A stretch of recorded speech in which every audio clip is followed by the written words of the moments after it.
Weekend അടിപൊളി പ്രൊമോയാണ് വന്നിരിക്കുന്നത്. പ്രധാന വിഷയം എന്താണ്? നമ്മുടെ സായി പണപ്പെട്ടി എടുത്തുകൊണ്ടുപോയ കാര്യം തന്നെയാണ് ചർച്ചാ വിഷയമായിട്ട് വന്നിരിക്കുന്നത്. അതായത് നമുക്കെല്ലാവർക്കും അറിയാലോ, ഒരു വീക്ക് കൊണ്ടുപോകേണ്ട ടാസ്ക് 10 മിനിറ്റ് കൊണ്ട് സായി തകർത്ത് കളഞ്ഞു.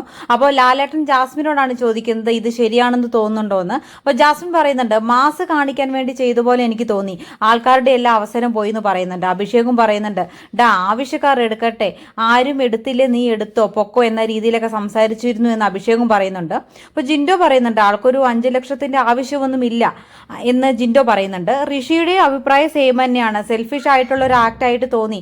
പിന്നെ സായിന്റെ കാല് പിടിച്ച് പെട്ടി എടുത്തിട്ട് പോകേണ്ട ആവശ്യമൊന്നും നമുക്കില്ലല്ലോ എന്നുള്ള രീതിയിലാണ് ഋഷിയും പറയുന്നത്. സിജോ പറയുന്നുണ്ട്, ഷെയ്ക്കാൻഡ് തരാൻ വന്നപ്പോൾ അതുപോലും കൊടുക്കാനുള്ള ഒരു മനസ്സ് വന്നില്ല എന്നുള്ള രീതിയിൽ സിജോയും പറയുന്നുണ്ട്. അല്ല, ഇതെല്ലാം കേട്ടിട്ട് ലാലേട്ടൻ പറയുന്നുണ്ട്, 10-20 വരെ പ്ലാൻ ചെയ്തതാണ്, അതെല്ലാം പോയല്ലോ എന്ന് ലാലേട്ടനും പറയുന്നുണ്ട്. അടുത്തതായിട്ട് ലാലേട്ടൻ ഇവർക്കെല്ലാം ഒരു ടാസ്ക് കൊടുത്തിട്ടുണ്ട്, ഓരോരോ ടാസ്കുകൾ കൊടുത്തിട്ടുണ്ട്. നല്ല രസകരമായ ടാസ്കുകളാണ്. വൈറ്റ് ബോർഡിൽ മാർക്ക് എഴുതി വെച്ചിട്ടുണ്ട്. അപ്പം കൂട്ടത്തിൽ നിന്ന് ഒരാൾ വന്നിട്ട് അവർക്ക് ആർക്കാണോ മാർക്ക് കൊടുക്കാൻ താല്പര്യമുള്ളത് അവരുടെ ഫോട്ടോ ആ മാർക്കിന് നേരെ ഒട്ടിച്ച് വെക്കാം. അതാണ് ടാസ്ക്. എല്ലാവരും വളരെ എൻജോയ് ചെയ്തിട്ടാണ് ടാസ്ക് ചെയ്തുകൊണ്ടിരുന്നത്. ജിൻഡോ വന്നപ്പോൾ ലാലേട്ടൻ ചോദിക്കുന്നുണ്ട്, ആരെ എടുക്കുന്നതെന്ന്. അപ്പോൾ ജിൻഡോ ചോദിക്കുന്നുണ്ട്, ആരെ ലാലേട്ടൻ എടുക്കണ്ടേന്ന്. അപ്പോൾ ലാലേട്ടൻ പറയുന്നുണ്ട്, വന്ന് എന്നെ എടുക്കുന്നൊക്കെ പറയുന്നുണ്ട്. അപ്പോൾ എല്ലാവരും നല്ല രീതിയിൽ മനോഹരമായിട്ട് ചിരിച്ച് വളരെ ഹാപ്പി ആയിട്ട് എൻജോയ് ചെയ്തിട്ടുള്ളൊരു ടാസ്ക്കാണ്.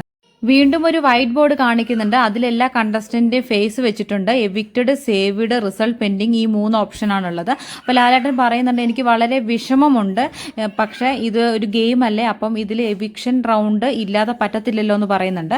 അപ്പം എല്ലാവരോടും ചോദിക്കുന്നുണ്ട്, അർജുൻ എന്താ തോന്നുന്നുണ്ടെന്ന് ചോദിക്കുന്നുണ്ട്. അപ്പം അർജുൻ പറയുന്നുണ്ട്, സേവ്ഡ് ആണെന്ന് തോന്നുന്നു എന്ന് പറയുന്നുണ്ട്. അപ്പം ലാലേട്ടൻ പറയുന്നുണ്ട്, നിങ്ങളുടെ വിശ്വാസം നിങ്ങളെ രക്ഷിക്കട്ടെ എന്ന് പറഞ്ഞിട്ട് അർജുൻ്റെ ഫേസ് സേവ്ഡിന്റെ ആ ഒരു കോളത്തിന്റെ താഴെ കൊണ്ടുപോയി വെക്കുന്നുണ്ട്. അതേപോലെ സിജോനോട് ചോദിക്കുന്നുണ്ട്. സിജോ പറയുന്നുണ്ട് ഡൗട്ട്ഫുൾ എന്ന് പറയുന്നുണ്ട്. ആ കോളത്തിന്റെ താഴെ തന്നെ സിജോയുടെ ഫോട്ടോയും വെക്കുന്നുണ്ട്. ജാസ്മിനോട് ചോദിക്കുമ്പോൾ ജാസ്മിൻ പറയുന്നുണ്ട്, ലാലേട്ടന്റെ ഫേസ് കണ്ടിട്ട് എനിക്ക് സേവ്ഡ് ആണെന്നാണ് തോന്നുന്നതെന്ന് പറയുന്നുണ്ട്. ഉടനെ ലാലേട്ടൻ ചിരിച്ചുകൊണ്ട് എന്നാൽ ഞാനിപ്പോൾ കാണിച്ചു തരാന്നുള്ള രീതിയിൽ പറയുന്നുണ്ട്. അപ്പോൾ നമുക്ക് അറിയത്തില്ല ആരാണ് എവിക്റ്റഡ് ആകുക എന്നുള്ളത് നമുക്കറിയില്ല. ബിഗ് ബോസ് കാണുന്ന എല്ലാവർക്കും അറിയാം, അവിടെ തുടരുന്ന കാൻഡിഡേറ്റ്, ഇപ്പം അർഹതയുള്ള പല കാൻഡിഡേറ്റും എവിക്റ്റഡ് ആയിട്ട് പോയിട്ടുണ്ട്. അതേപോലെ തന്നെ അവിടെ എന്തൊക്കെയോ ചെയ്ത് കൂട്ടുന്ന ആൾക്കാർ അവിടെ തന്നെ നിൽക്കുന്നുണ്ട്. അപ്പോൾ എന്താണ് അതിൻ്റെ സീക്രട്ട് എന്നുള്ളത് അറിയത്തില്ല. വോട്ടിംഗ് എങ്ങനെയൊക്കെയാണെന്നുള്ളതും ഡൗട്ട്ഫുൾ ആണ്. ഇപ്പോൾ സിജോ എവിക്റ്റഡ് ആയി എന്നുള്ളത് കേൾക്കുന്നുണ്ട്, പക്ഷെ അത് എത്രത്തോളം സത്യം ഉണ്ടെന്ന് അറിയില്ല. കാരണം സിജോ എവിക്റ്റഡ് ആകേണ്ട ഒരാളല്ല. BB ഹിസ്റ്ററിയിൽ ഇത്രയധികം പരിക്ക് പറ്റിയിട്ടും അതൊരു ഫിസിക്കൽ അസാൾട്ട് നേരിട്ട് പുറത്തുപോയി തിരിച്ചു വന്നൊരു വ്യക്തിയാണ്. ആ ഒരു വ്യക്തി എന്നുള്ള നിലയിൽ നല്ല രീതിയിൽ തന്നെ സിജോ പെർഫോമും ചെയ്തിട്ടുണ്ട്. അപ്പോൾ സിജോ ടോപ്പ് 5 ഉണ്ടാകും എന്നായിരുന്നു എല്ലാവരുടെയും പ്രതീക്ഷ. അപ്പം എങ്ങനെയാണെന്നുള്ളത് നമുക്ക് കണ്ടു തന്നെ അറിയണം.